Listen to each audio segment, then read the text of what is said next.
Why is it so hard to do the little things that would improve my life? The way that our minds are designed is our minds are designed to stop you at all costs from doing anything that might hurt you. There are so many people in the world, and you know, you may be watching this right now, and you have these incredible ideas, and what you think is missing is motivation. And that's not true. Because the way that our minds are wired, and the fact about human beings is that we are not designed to do things that are uncomfortable or scary or difficult. Our brains are designed to protect us from those things because our brains are trying to keep us alive. And in order to change, in order to build a business, in order to be the best parent, the best spouse, to do all those things that you know you want to do with your life, with your work, with your dreams, you're going to have to do things that are difficult, uncertain, or scary, which sets up this problem for all of us. The one thing we have in this world is we can't control the events, but we can choose what to focus on, we can choose what things mean, and we can choose what to do. Those three choices, those three decisions really control our life. You can always make a decision. That's always in your control. Staying with somebody that treats you like garbage is a decision. It is. Staying at a job that you hate is a decision. Staying in the body that you are not proud of is a decision. Is it going to be easy? No, it's not going to be easy to change. It's simple. It's your job to push yourself. It's not the smartest people who achieve success. It's the people who procrastinate less, make fewer excuses, as they take actions every day towards the goals that they want to achieve.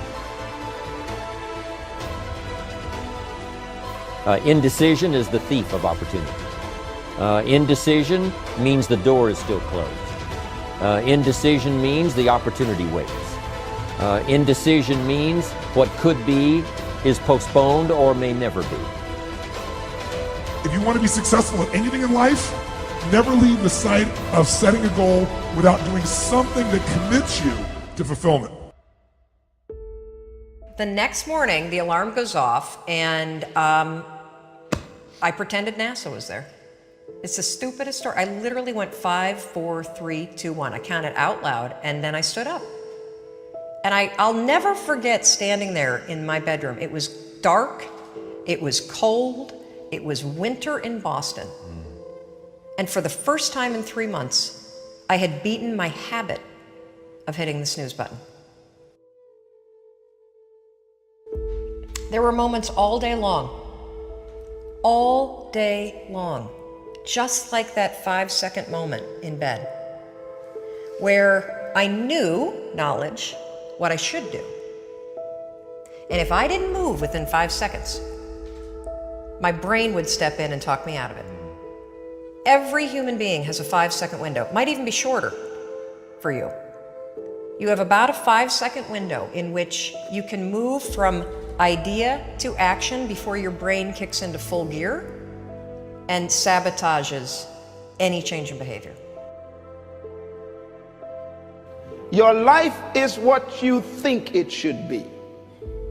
That's exactly what you are right now. You are what you thought you should be.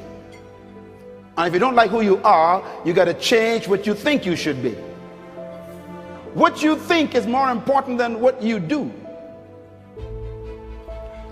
And so if you want to change, you got to work on this attitude bit. Decide, commit, act, succeed, repeat. The one thing that all the greats have in common is they sweat the small stuff. They pay very, very close attention to every detail. What makes you comfortable can ruin you. And what makes you uncomfortable is the only way to grow. What you are and what you become depends on how you use your time. The billionaire and the beggar both have 24 hours every day. The old and the young, the black and the white, the Indian and the Asian are all given the same amount of time every day. You cannot stop a day. You cannot stop an hour. But you can control how it will be used. Your life comes down to your decisions, and if you change your decisions, you will change everything. When you understand the power of a 5-second decision, and you understand that you always have a choice to go from autopilot to decision maker, everything in your life will change. You will be a different negotiator, you will be different in sales, you will be unstoppable in the gym, because you will realize the amount of garbage that you put in the way of your hopes, of your dreams, of your potential, of your confidence, of your courage. Everything comes down to the decisions that you make. Take ownership. Take extreme ownership.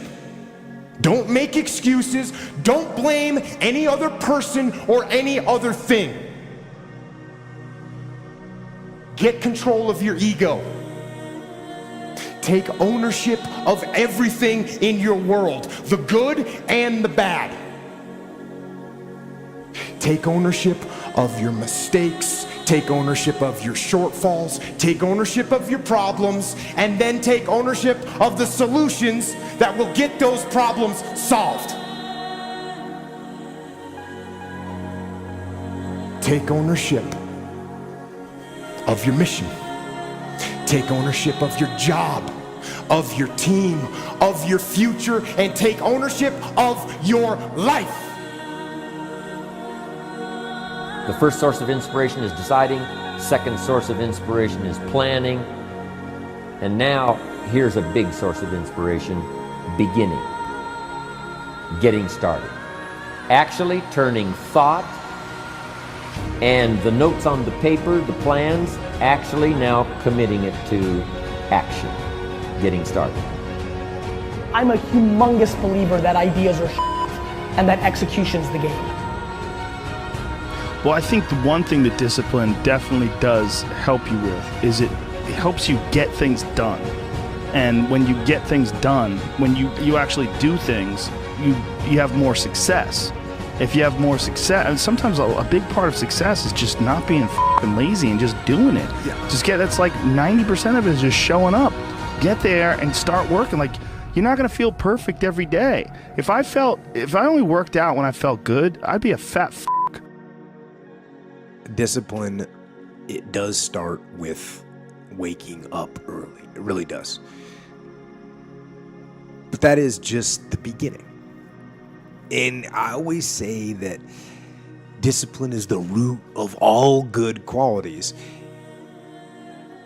But you have to absolutely apply it to things outside of just waking up early. It's everything. It's working out every day, making yourself stronger and faster and more flexible and healthier. Discipline is eating the right foods to fuel your system. It's about disciplining your emotions so you can make good decisions. Doing the tasks that you don't necessarily want to do, but that you know will help you. The thing about self-discipline is that it is necessary for everything you do in your life. You have to be self-disciplined. Discipline is not punishment. It's not. If you change your mindset and really focus it on what discipline really is, you start to welcome discipline. You welcome self-discipline into your life. You people have to know you, not because, oh, he's a good salesman. Oh, he's a good this. Oh, he's an artist. People need to know you for one major thing first. He works. He produces. The guy's there every day. The guy's pushing and shoving. Because the truth is, no matter how good your ideas are, how good your art is, or how good your skill set is, if you're not working, man, if you're not vibrating at a frequency that people say, my God, how does that guy do all that? If you're not vibrating at that rate, if you're not working at that level, you're not going to make it.